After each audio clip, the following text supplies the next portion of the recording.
नमस्कार, मैं रुपेश कुमार ओझा परमुटेशन और कॉम्बिनेशन के इस क्लास में आपका फिर से एक बार स्वागत करता हूं और हम लोग अपने स्टडी को बिना कोई बातचीत किए आगे बढ़ाते हैं। तो यहाँ पर हम लोगों ने अभी तक सीखा फैक्टोरियल, रूल ऑफ मल्टीप्लिकेशन वगैरह वगैरह के बारे में। अब हम लोग जो स्टडी करेंगे वो ये है कि इनका एप्लीकेशंस क्या क्या होगा। तो सबसे पहले हम लोग एक क्वेश्चन देखते हैं।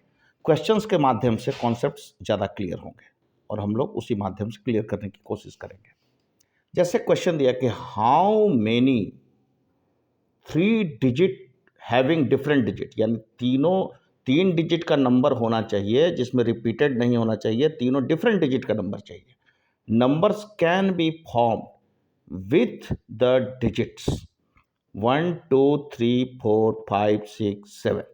तो 1 2 3 4 5 6 7 से थ्री डिफरेंट डिजिट के नंबर कितना तरीके से बनाए जा सकते हैं।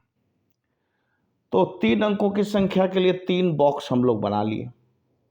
अब यहाँ कोई रिस्ट्रिक्शन तो है नहीं, तो कोई भी बक्से से भरना शुरू कर देते हैं। तो 7 डिजिट है तो पहला बॉक्स को हम 7 तरीके से भर सकते हैं। अब 7 तरीके से कोई एक बैठ गया तो बाकी कितने बचे? 6 बचे, क्योंकि एक तो बैठ चुके।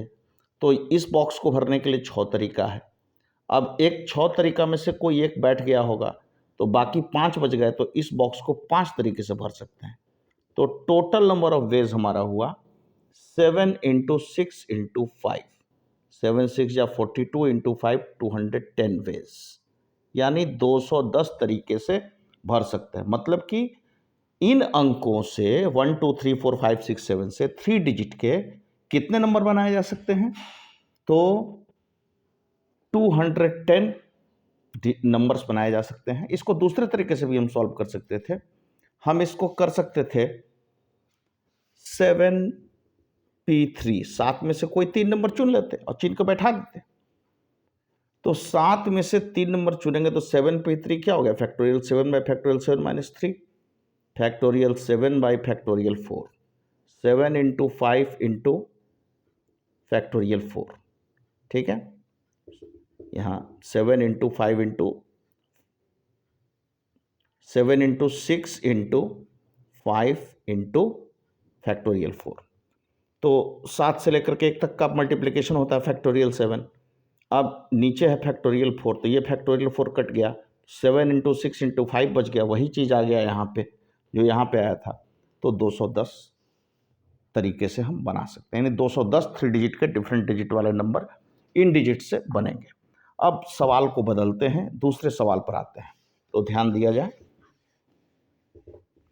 अब ये क्वेश्चन कहता है आपका कि in how many 3 digit even numbers of different digits, यानी कि how many 3 digits even number, 3 अंकों की सम संख्या even number of different digit, जिसके सारे डिजिट अलग अलग हों, can be formed with the digit 0 1 2 3 4 5।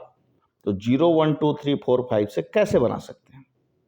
तो इवन नंबर कब बनेगा? सबसे पहले 3 डिजिट का इवन नंबर है, तो इवन नंबर होने के लिए यहाँ पर 0 हो, 2 हो, 3 हो, 4 हो, 0 हो, 2 हो, 4 हो, 5 हो, 0 हो, 2 हो, 4 हो, 6 हो, 8 हो, ये सब नंबर रहेगा तो हमारा इवन नंबर होगा, यानी 2 से डिविजिबल होना चाहिए।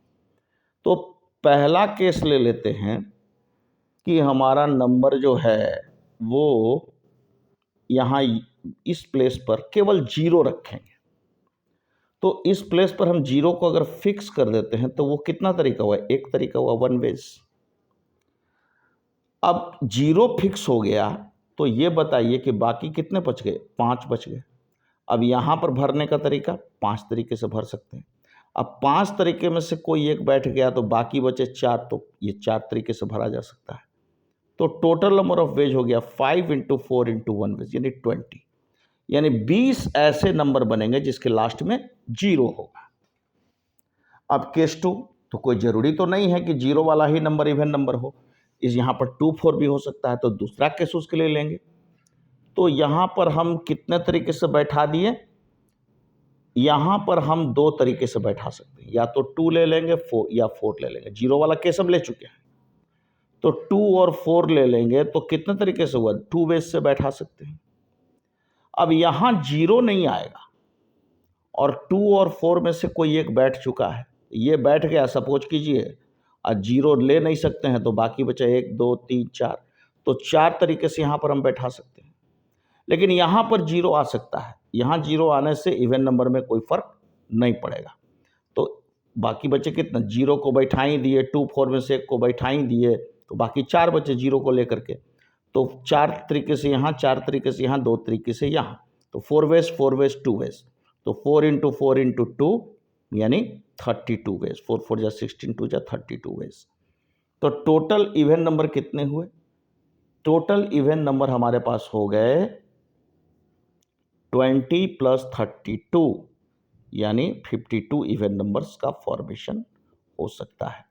अब यहाँ पर हमने केस 1 लिया, या तो 0 वाला इवन नंबर बनाओ या 2 और 4 वाला इवन नंबर बनाओ। तो रूल ऑफ एडिशन यहाँ पर एक नया इंट्रोडक्शन में आया है कि if a work can be done in either m ways, या तो वो काम m तरीके से किया जा सके, m तरीके से नहीं चाहते हो तो अगर n तरीके से किया जा सकते हो, यानी कि आप m तरीके से कीजिए या n तरीके से कीजिए, दोनों में से कोई तरीका अपना सकते हैं। तो total number of ways m + n। Rule of multiplication में क्या होता था कि हम कोई प्रोसेस कर रहे हैं, तो प्रोसेस हमारा है कि प्रोसेस यहाँ से यहाँ तक होना है, ये P1 से P2 तक और P2 से P3 तक प्रोसेस करना है। अब ये m तरीके से होगा, ये n तरीके से होगा, फाइनल प्रोसेस यहाँ से यहाँ तक होना है, तो एक साथ दोनों प्रोसेस करेंगे तब होगा। तो यहाँ पर m × n होता था, लेकिन यहाँ ये नहीं है, यहाँ पर है कि इस प्रोसेस को या तो आप m तरीके से कीजिए या n तरीके से कीजिए। तो टोटल नंबर ऑफ वेज क्या हो गया, m + n। तो this is called rule of addition. आज के लिए इतना ही, बहुत बहुत धन्यवाद।